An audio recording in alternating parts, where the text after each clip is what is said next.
Assalamualaikum warahmatullahi wabarakatuh. Gimana kabarnya hari ini?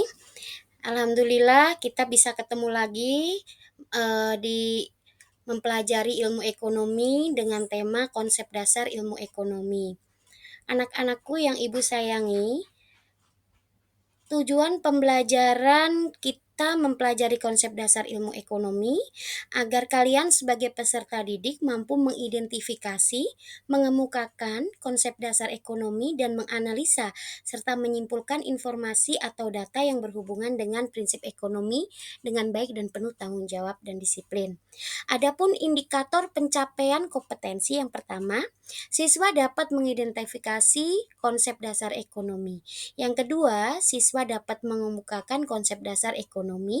Yang ketiga, siswa mampu menganalisis dan menyimpulkan informasi atau data yang berhubungan dengan pengertian, pembagian ilmu ekonomi, prinsip ekonomi, dan ekonomi syariah. Anak-anakku yang ibu sayangi, eh, Ibu harap kalian semua saat ini sedang dalam keadaan yang bahagia. Karena kalau kita bahagia, kita akan merasa bahwa apapun yang kita pelajari bisa masuk ya. Kita sekarang akan belajar konsep dasar ilmu ekonomi. Adapun materi yang terkait adalah pengertian ilmu ekonomi, kelangkaan, pilihan, skala prioritas, biaya peluang, kebutuhan manusia, pengelolaan keuangan, penggolongan ilmu ekonomi, prinsip dan motif ekonomi, dan terakhir adalah ekonomi syariah. Pengertian ilmu ekonomi. Ilmu ekonomi itu diperkenalkan pertama kali oleh Aristoteles. Kata ekonomi berasal dari bahasa Yunani yaitu oikonomia. Oikonomia berasal dari dua kata, yaitu oikos yang artinya rumah tangga dan nomos artinya aturan. Jadi secara harfiah berarti pengaturan rumah tangga. Pengertian ilmu ekonomi secara luas dan sempit. Ilmu ekonomi secara sempit yaitu ilmu ekonomi yang dikenal sebagai mikroekonomi, berkaitan dengan analisis ekonomi pada tingkat individu atau unit ekonomi yang kecil, seperti misalnya rumah tangga, perusahaan, atau tingkat pasar tertentu. Sedangkan ilmu ekonomi secara luas juga dikenal sebagai makroekonomi, mencakup analisis ekonomi pada tingkat agregat atau keseluruhan perekonomian. Nah, kita masuk ke kelangkaan. Apa sih kelangkaan? Kelangkaan adalah kondisi di mana ketersediaan suatu barang atau sumber daya menjadi lebih rendah daripada permintaan yang ada. Hal ini dapat terjadi karena berbagai faktor, termasuk keterbatasan produksi, kelangkaan bahan baku, permintaan yang tinggi, atau gangguan pasokan. Faktor yang pengaruhi keanekaragaman kebutuhan yang pertama adalah sifat alami manusia. Yang kedua adalah tingkat pendapatan, yang ketiga adalah kemajuan teknologi, keempat adalah demonstration effect, yang terakhir adalah perdagangan internasional. Faktor yang pengaruhi kelangkaan. Yang pertama, sumber daya alam yang terbatas. Yang kedua, tidak seimbangnya jumlah pertambahan penduduk dengan pertumbuhan produksi. Yang ketiga, kemampuan manusia yang terbatas. Yang keempat, kekurangan tenaga ahli. Kelima, ulah negatif manusia terhadap kekayaan alam. Yang keenam, tidak seimbangnya antara kemajuan ilmu pengetahuan dengan teknologi dengan pemenuhan kebutuhan.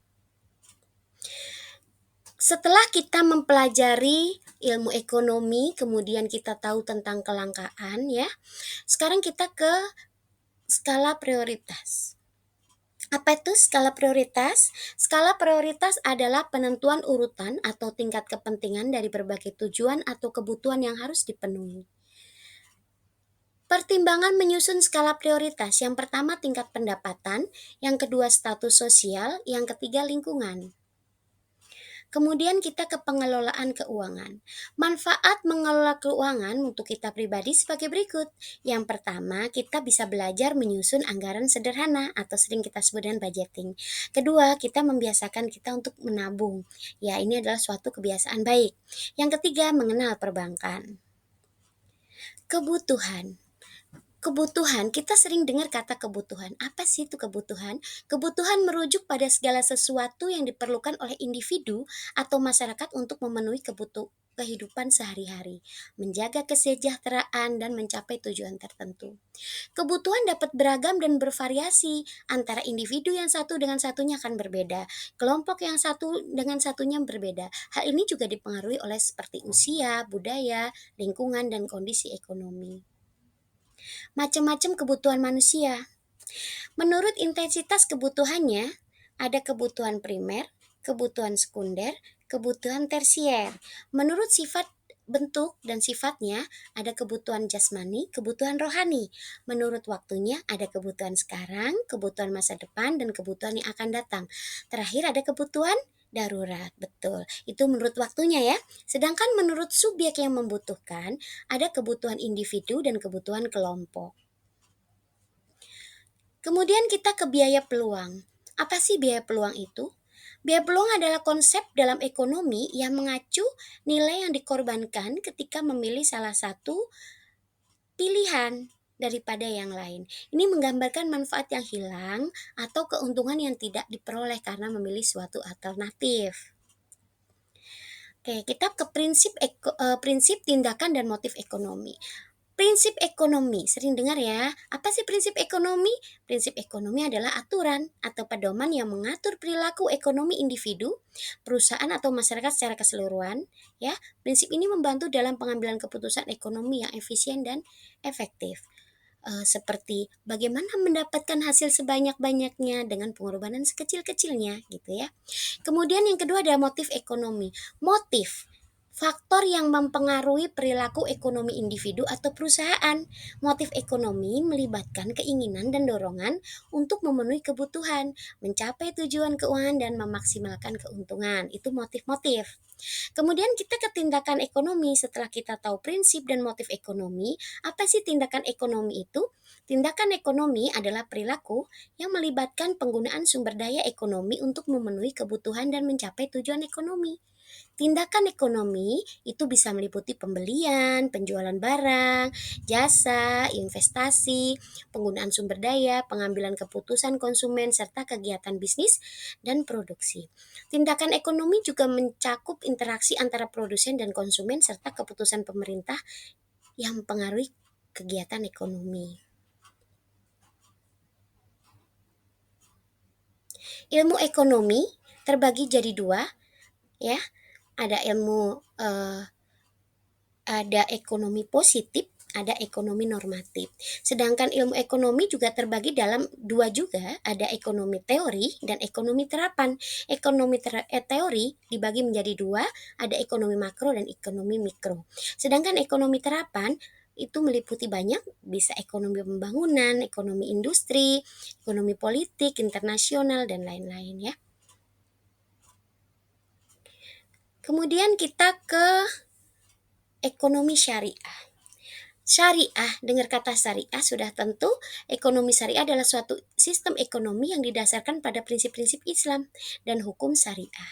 Prinsip ini mencakup larangan terhadap adanya riba, bunga dan lain-lain ya yang diharamkan dalam Islam. Kedua, tujuan ekonomi syariah itu ekonomi yang baik dalam kerangka kerja norma-norma sesuai dengan moral Islam.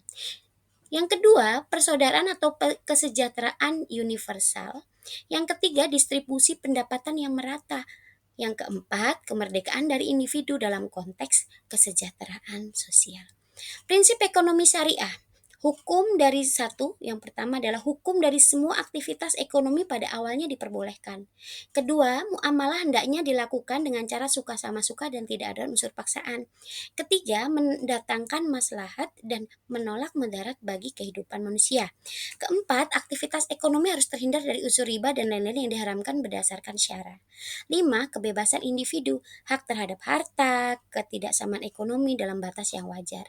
Keenam, kesamaan sosial, jaminan sosial, distribusi kekayaan, serta meluas.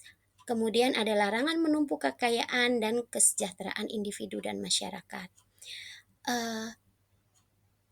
Terima kasih. Sekian pembahasan tentang konsep dasar ilmu ekonomi. Terima kasih atas perhatiannya. Wabillahi taufiq wal hidayah. Wassalamualaikum warahmatullahi wabarakatuh.